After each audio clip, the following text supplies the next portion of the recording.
Hey guys, and welcome back to GP Fans on YouTube. As always, my name is Luther and we are back with some more F1 action. We're in Baku ahead of what might just be a rainy weekend. Predicted rain on Friday and on Sunday. And if Baku isn't tricky enough, wait till you see it in some rain. It's going to be absolutely fantastic. We're coming off a very eventful and historic Monza Grand Prix. Max Verstappen took part and won the fastest race in Formula 1 history. He reached the finishing line in the quickest ever time, surpassing Michael Schumacher's record at that very same circuit. He also broke the record for the fastest lap in Formula 1 history in terms of average speed time.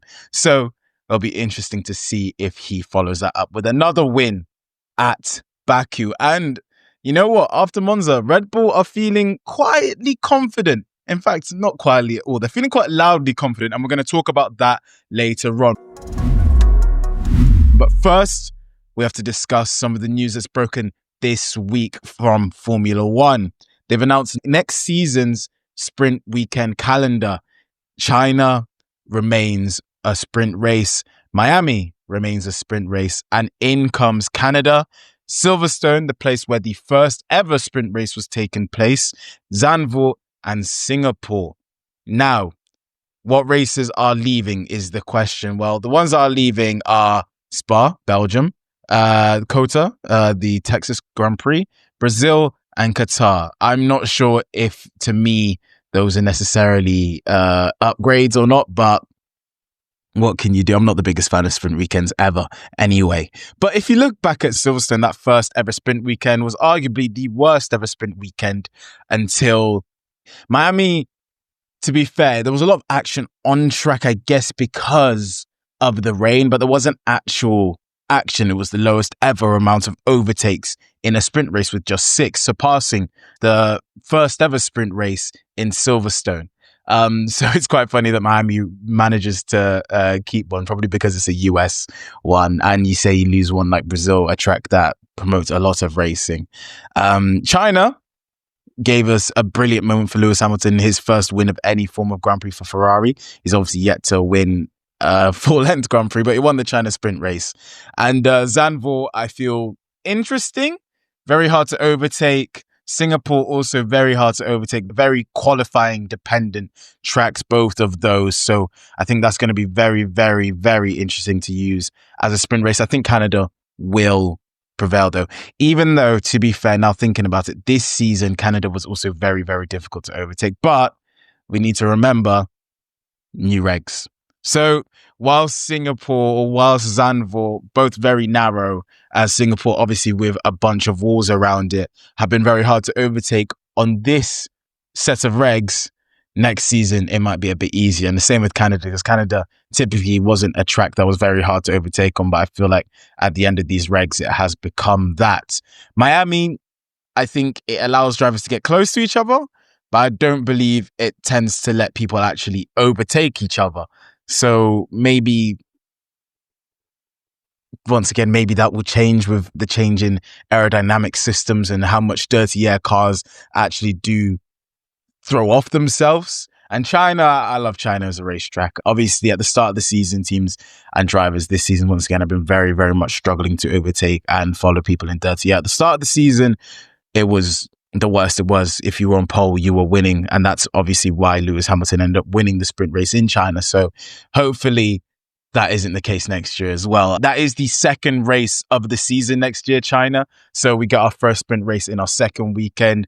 Miami's the 6th race weekend. So we'll get that one then as well. And then straight after that, we have back-to-back sprint weekends with Canada, race 7, the next one. Then there's a bit of break, race 11, Silverstone. In July, that will be the next sprint race. And then race 14 at Zandvoort before race 18 being the final sprint weekend. Not like this year where we have Qatar and Brazil quite late on. So there's a lot of points to gain late on. So Lando Norris feels like he's out of the championship battle. He has 2 sprint races. In fact, he has 3 sprint races left this season. So a lot more points still there to be won. This way, very different. With 6 races left, we'll be out of sprint races.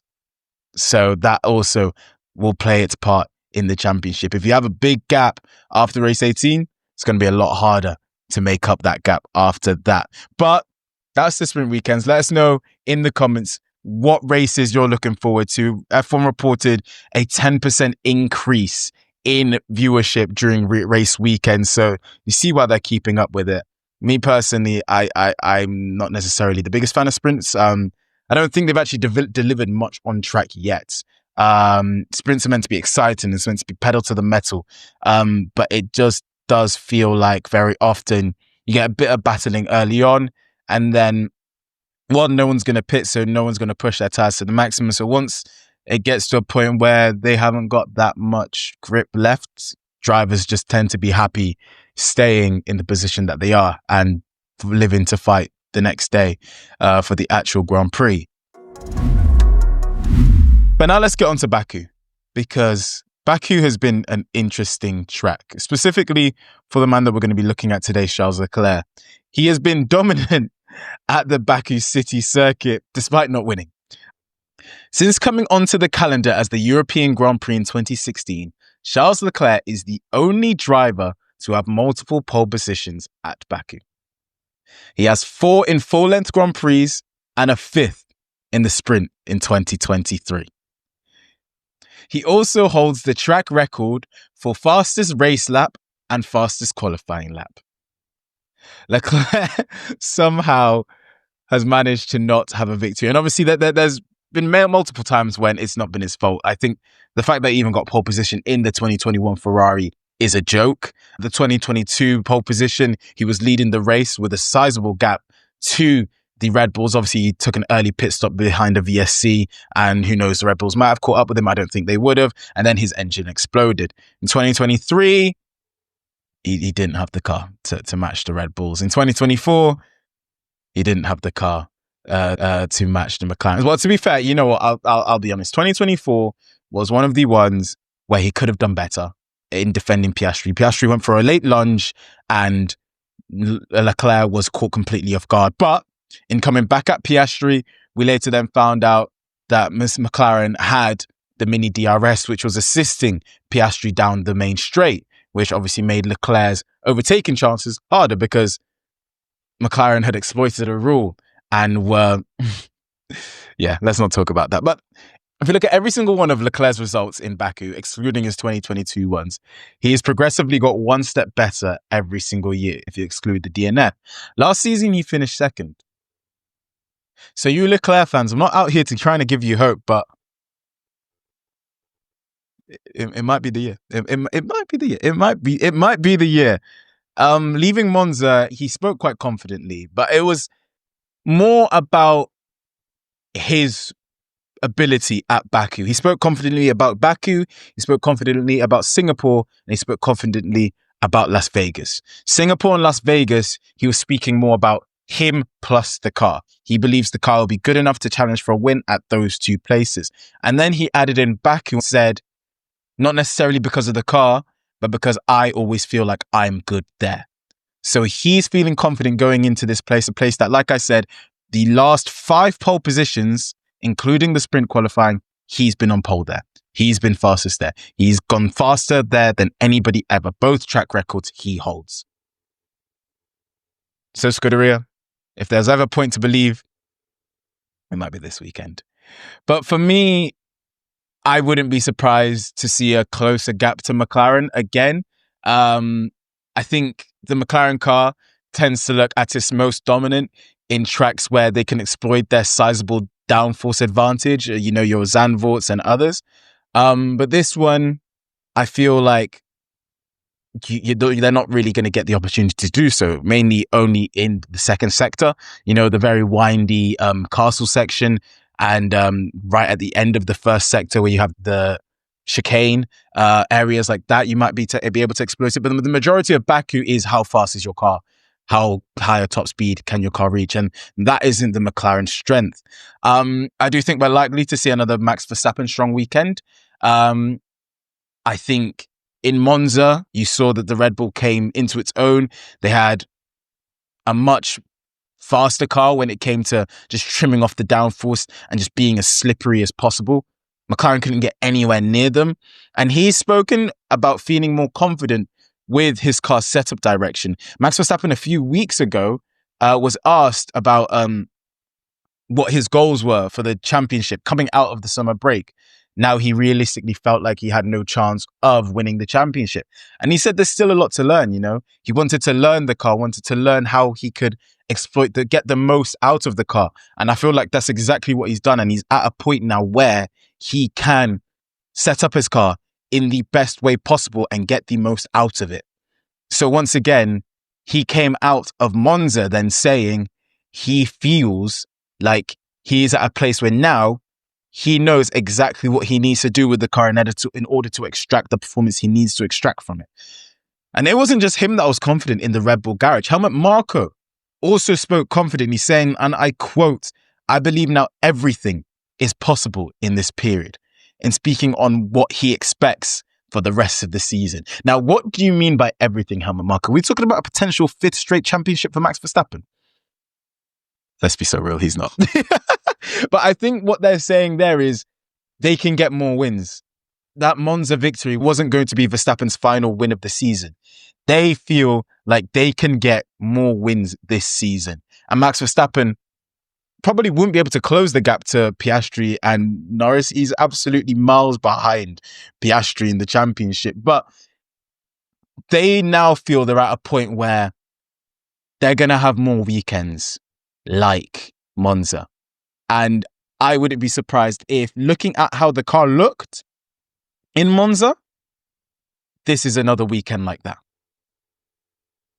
It's an interesting level of confidence that I feel like we haven't seen from the Red Bull team in a while.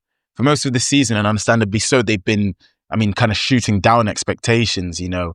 They haven't been the monster that they were, not even last season, but the season before that and the season before that. So I think for them to be back there, Red Bull don't tend to just fake confidence, especially Max Verstappen. If Max Verstappen doesn't feel confident or doesn't feel like he's got a good car beneath him, he'll let you know. So the fact that they're being confident this way tells you that there's a reason. There's a reason. And just to finish off in terms of how I feel like the pecking order will go, I believe once again Leclerc will be close to the McLarens. He was like 3 seconds behind Piastri last weekend. I believe once again you could see him closer to them, and I think he could pip them if he gets a good qualifying. And if you listen to me at all this podcast, you best believe I think that Charles Leclerc is going to have a good qualifying. But that's enough for Baku. There's also going to be rain, actually. And you know who's strongest in rain. It is Super Max Verstappen. So if that does affect them on the Sunday, unfortunately, that does kind of tend to lead away from wanting a low downforce setup. So teams might actually put on downforce to help with the conditions, you know, lift the ride height, etc., to help with the puddles that are on the track. So yeah, I think that then changes everything. And in that case, I am going Max Verstappen to win. I think the lowest chance of rain is on the Saturday. So it'll be interesting to see how drivers prioritize. Do you want to go low drag, but then just hope that track position is key on Sunday, and because you've got a good qualifying session, you'll live with the car struggling in the wet? Or do you negate qualifying, hope to get a tow, put on a bunch of downforce, lose a bunch of time on the straight, and hope to be strong in the rain in the race? We saw what happened to a lot of people that did that in Spa. The race got delayed, the rain stopped, and they didn't get to use it to their advantage. So it depends whether or not they believe the FIA will actually allow them to race in the rain. But enough for Baku, even though I said that 2 minutes ago and then went on another spiel. I wanted to speak about something because it was a while ago now, and I'm assuming most of you saw this, but Max Verstappen was asked to build his perfect driver, and he wasn't told he couldn't use himself. He decided he wasn't going to use himself. A lot of people were saying that he got told that, but fun fact, he actually didn't get told that. He said he didn't want to put himself for anything. And he said that for qualifying, he went Leclerc. For racing, he went with Alonso. Intelligence, he went with Alonso. Racing specifically, he did say that he enjoys watching Alonso race more than anybody, so that was why he went with him. Overtaking, he said Leclerc. Defending, he went with Alonso. And mentality, he went with Alonso. And like I said, I assume most of you guys have seen that quote already. So first of all, I wanted to bring this up because, one, a lot of people are enraged by it. I don't get why, you know, it's an opinion piece. Two, I want to hear what you guys have to say. Give me your perfect drivers with those, 6 categories below in the comments. And 3, I wanted to give mine. I want to give mine for those that want to hear it. And I had to think about this. It had a few drafts before I landed on what I landed on. And it's eerily similar to Max Verstappen's. The only difference is I'm allowed to pick Max Verstappen.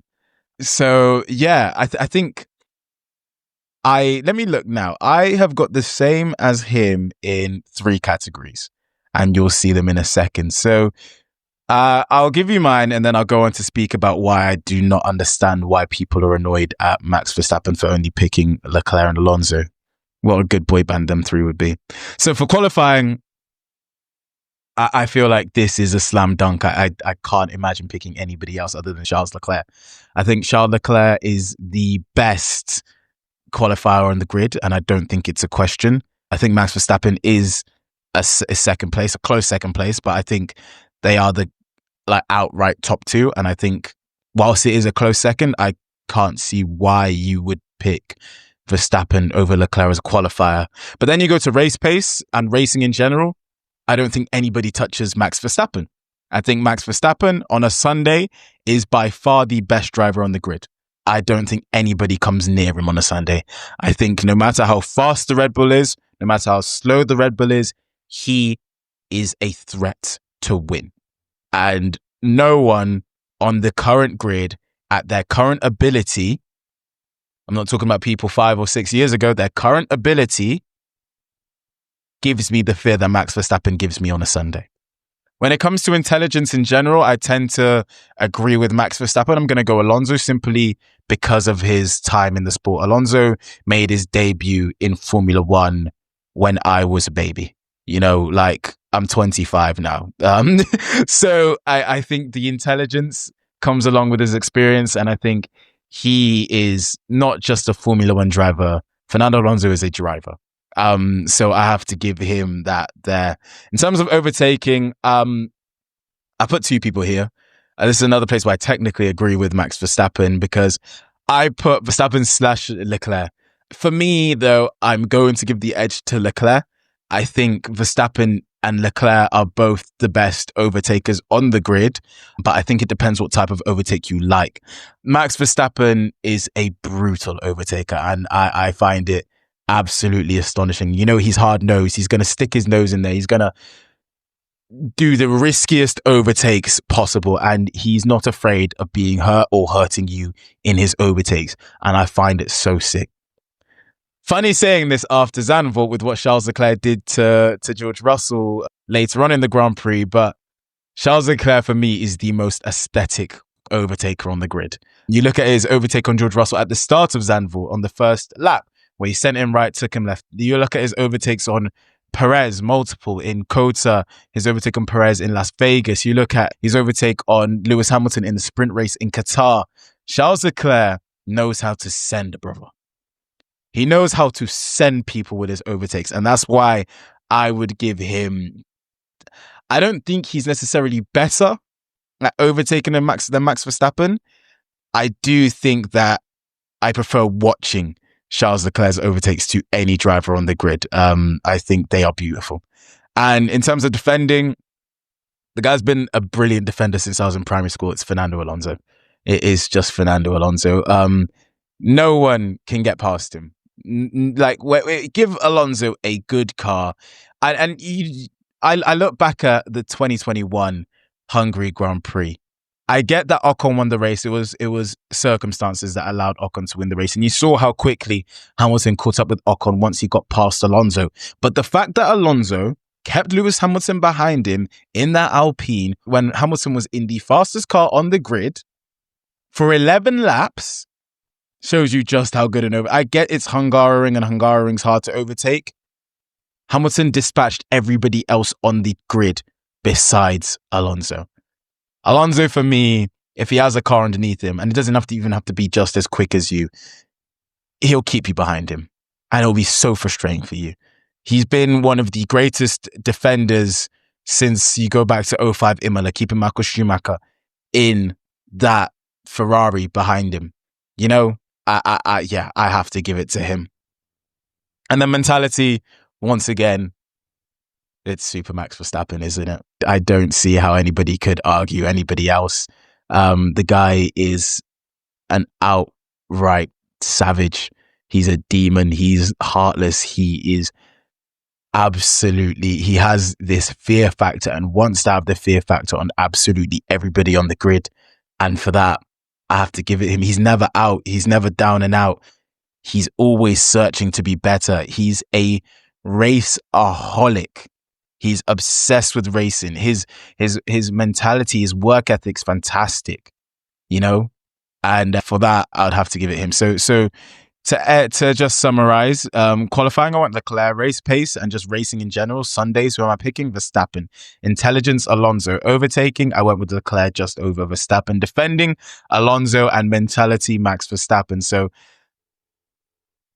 with the option to add Verstappen, which he didn't, I replaced Verstappen's racing for what he went with Alonso with himself. I replaced his mentality, what he went with Alonso with himself.